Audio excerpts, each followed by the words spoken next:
America के साथ में एग्रीमेंट हुआ है,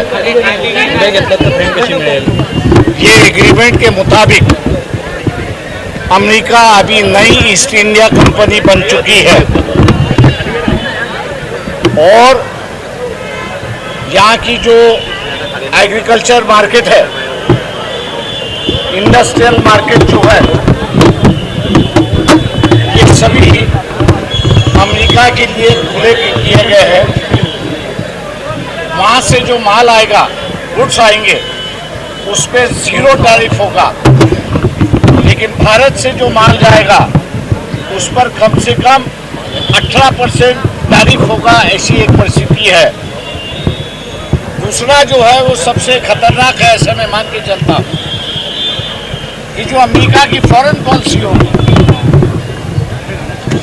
उसके मुताबिक भारत की फॉरेन पॉलिसी होनी चाहिए। इसका मतलब ये हुआ कि हम अमेरिका की फॉरेन पॉलिसी को गुलाम हो गए, ऐसी एक परिस्थिति। तीसरी बात यहाँ पर जो कही है कि जो आर्थिक धोरण, इकोनॉमिक पॉलिसी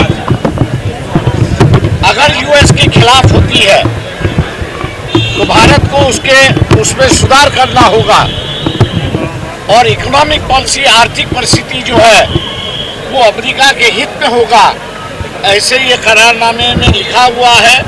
इसलिए हम लोग ये कह रहे हैं कि this is total sell out. Bharat को प्रधानमंत्री ने बेच दिया है और गिरवी रखा है, ऐसी एक परिस्थिति है।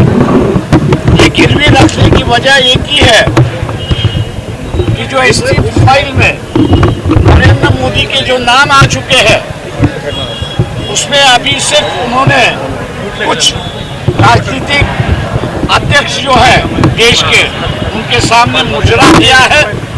मैं मान के चलता हूं कि उस फाइल में और भी कुछ है और इसलिए मोदी डर के ब्लैकमेल हो रहे हैं और देश का हित जो है वो बेच रहे हैं, ऐसी एक परिस्थिति है। इस सरकार से हम लोग पूछना चाहेंगे कि ईरान ने भारत को हमेशा कश्मीर पर साथ दिया है और मुस्लिम कंट्रियों के साथ में वो खिलाफ गए हुए हैं। आज ईरान पर अटैक हुआ है, उस वक्त भारत की भूमिका अब तक स्पष्ट नहीं होती है, ऐसी एक परिस्थिति है। मैं सरकार से पूछना चाहूँगा कि अगर ये एस्केलेशन बढ़ता है तो क्या इंडियन आर्मी ये यूएस को लिंक करेंगे?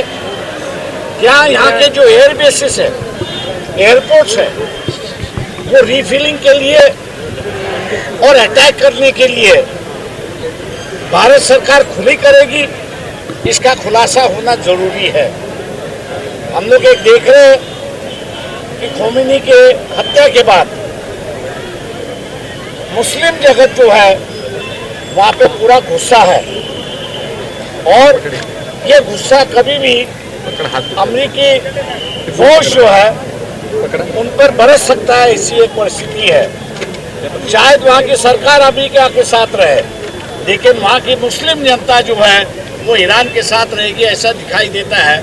ऐसे परिस्थिति में कम से कम 2 करोड़ भारतीय जो है वो मिडिल ईस्ट में नौकरी के माध्यम से, जॉब के माध्यम से वहाँ पर काम कर रहे हैं और कहीं वहाँ ये आखिरी विजिट जो नरेंद्र मोदी की इजराइल थी उसका अगर कहीं गलत अर्थ निकल गया तो भारतीय जो है उनकी भी जान खतरे में है। मेरे ख्याल से इस पर प्रधानमंत्री और उनके कार्यालय ने खुलासा करना है। तीसरी बात यहाँ पर जो है, हम मोहन भागवत जो आरएसएस के प्रमुख हैं उनसे ऐलान करते हैं कि आपने इनको प्राइम मिनिस्टर बना है, अब ये देश के लिए धोखाधड़ी हो गई है, आप इनको निकालेंगे या नहीं, इसका खुलासा मोहन भागवत ने करना चाहिए। दूसरी बात, अमेरिका के साथ में जो एग्रीमेंट हुआ है उस एग्रीमेंट को वो सही मानते या गलत मानते, इस पर भी उन्होंने अपना बयान देना चाहिए।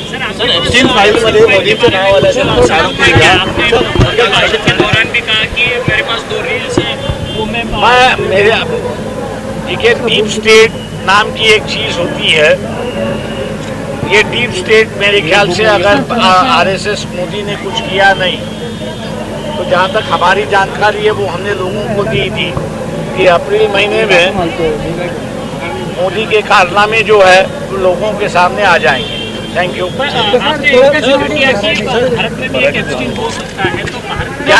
सवाल ये है कि यहाँ की राजनीतिक दल, यहाँ जितने भी राजनीतिक दल है, इन दलों के नेता अभी तक मेरे ख्याल से इस एग्रीमेंट पे बोल नहीं रहे हैं, वो सिर्फ एग्रीकल्चर पे बोल रहे हैं। तो इसका मतलब मैं मान के चलता हूँ कि उनको भी कुछ छुपाना है, और इसलिए मैंने उल्लेख किया कि जैसे इंटरनेशनल एफसी है, जोसेफ एप्स्टीन है, उसी तरह से भारत में भी कोई एप्स्टीन हो सकता है कि जिन राजनीतिक नेताओं को कंट्रोल कर रहा है।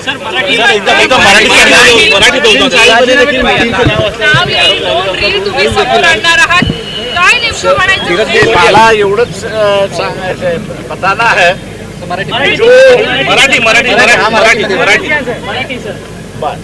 एवढंच सांगतो त्याच्यामध्ये की जे काही डीप स्टेट आहे त्या डीप स्टेटनी अनेक लोकांना असं सांगितलेलं आहे की आरएसएसने मोदींचा राजीनामा घेतला नाही आणि त्यांनी बीजेपी मधल्या कुठल्याही माणसाला पंतप्रधान करावं, ते जर केलं नाही तर ज्यामुळे मोदी ब्लॅकमेल होतात आहेत त्या संदर्भातल्या काही रील्स या बाहेर येतील असं ते सांगतायत। थँक्यू। त्या रील्स तुमच्याकडे आहेत का? तुमच्यापर्यंत? अरे माझ्याकडे असते तर मी सोडल्या नसते का? नाही, परंतु ज्या पद्धतीनं भाजप बहुमत घेऊन सत्तेत आलेलं आहे, थेट भाजपच्या नेत्यांना आव्हान न देता तुम्ही मोहन भागवत यांनी कारवाई करावी, यांनी मोदींना बाजूला हटवावं असं म्हणतात। हो, कारण का मोदीनं आरएसएसनीच मोदींना पंतप्रधान केलेलं आहे, त्याच्यामुळे हटवण्याची जबाबदारी त्यांचीच आहे। परंतु कारवाई होईल असं वाटतं का? पण त्यांना बाजूला केलं जाईल असं राहिलाय। स्वतः राहुल गांधी हे देखील ज्यावेळेस लोकसभेमध्ये बोलायला प्रयत्न करत होते त्यावेळेस त्यांना बोलून देखील दिलेलं नाही विरोधी पक्ष नेत्यांना। मी असं म्हणे त्यांना तिथे बोलायला दिलं नाही तर आम्ही इथे निमंत्रण दिलं होतं, लोकांमध्ये बोलायचं होतं त्यांनी। परंतु त्यांनी लोकांमध्ये येऊन जर बोलले तर मोदींना काढा किंवा नका काढू, ऑक्टोबर पर्यंत लोकसभेच्या निवडणुका राहुल गांधी लावू शकतो अशी परिस्थिती आहे। परंतु विरोधी पक्ष उदासीन आहे का रस्त्यावरची लढाई लढण्यामध्ये प्रामुख्याने? आता त्यांनी खुलासा त्यांचा करावा, मी काय सांगू शकत नाही। ते का लढत नाहीयेत, का रस्त्यावरती उतरत नाहीयेत, का आवाज उठवत नाहीयेत, याचा खुलासा उद्धव ठाकरेंनी करावा, राज ठाकरेंनी करावा, त्याच्याचबरोबर कम्युनिस्ट पार्टीज आहेत त्यांनी करावा, काँग्रेसचे राहुल गांधी आहेत, प्रियंका गांधी आहेत, सोनिया गांधी आहेत, खरगे आहेत, यांनी करावा, स्टॅलिन आहेत त्यांनी करावा, टीएमसीच्या ज्या ममता बॅनर्जी आहेत त्यांनी असं करावं, आणि सगळ्यात मोठं जे आहे ते दोन पार्टीज, एक म्हणजे नितीश कुमार आणि दुसरं असणारे चंद्रबाबू नायडू, यांनी ॲटलिस्ट मोदींना विचारावं की तुझं नाव इथपर्यंतच आहे का, ह्याच्या पुढं पण आहे। भारताचे हवाई अड्डे हे कुठेतरी अमेरिकेच्या ताब्यात देण्यासाठीचं षडयंत्र सुरू आहे असा देखील दावा तुम्ही केलेला आहे। मी दावा नाही केला, मी असं विचारलेलं आहे की उद्या हे जर युद्ध वाढलं तर तुम्ही असणारा भारताचे हवाई अड्डे आणि आर्मी, का त्याच्यामध्ये डिफेन्स हा सुद्धा इश्यू आहे, तर तुम्ही असणारा आर्मी सुद्धा लँड करणार आहात का, आणि एअरपोर्ट जे आहेत ते इराणवरती हल्ला करण्यासाठी तुम्ही देणार आहात का, याचा खुलासा गव्हर्नमेंटने केला पाहिजे। खामेनींच्या मृत्यूबद्दल अजून देखील पंतप्रधान नरेंद्र मोदी यांनी कोणतंच वक्तव्य केलेलं नाही, शोकही व्यक्त केलेला नाही। म्हणजे ज्या इराणने एवढी वर्ष भारताला काश्मीर मिळाला पाहिजे, भारताचाच काश्मीर आहे अशी ज्यांनी भूमिका घेतली, त्यांच्या एका खोमिनीसारख्या असणाऱ्या सर्वोच्च नेता हा ज्यावेळेस युद्धामध्ये मारला जातो त्याच्या संदर्भातला शोक संदेशसुद्धा सोशल मीडियावरती म्हणा किंवा इतर कुठल्या मीडियावरती पंतप्रधान देऊ शकत नाही, ही सगळ्यात मोठी शोकांतिका असं मी त्या ठिकाणी म्हणतोय। लेवल ऑफ मुस्लिम हेट्रेड जी किती आहे ही याच्यातूनच दिसते. पंतप्रधान नरेंद्र मोदी ज्यावेळेस शेवटी इस्रायलच्या दौऱ्यात गेलेले होते त्यावेळेस त्यांनी फादरलँडचा उल्लेख खरं तर त्यांनी केलेला आहे. खरं तर इस्रायलने भारताला कुठेतरी या सगळ्या संदर्भात अडकवलंय का या युद्धजन्य परिस्थितीत? आता एस्टीन हा असणारा जोझेफ एस्टीन हा पहिल्यांदा ज्यू आहे. जेफ्री एस्टीन हा जो आहे हा ज्यू आहे. चलो.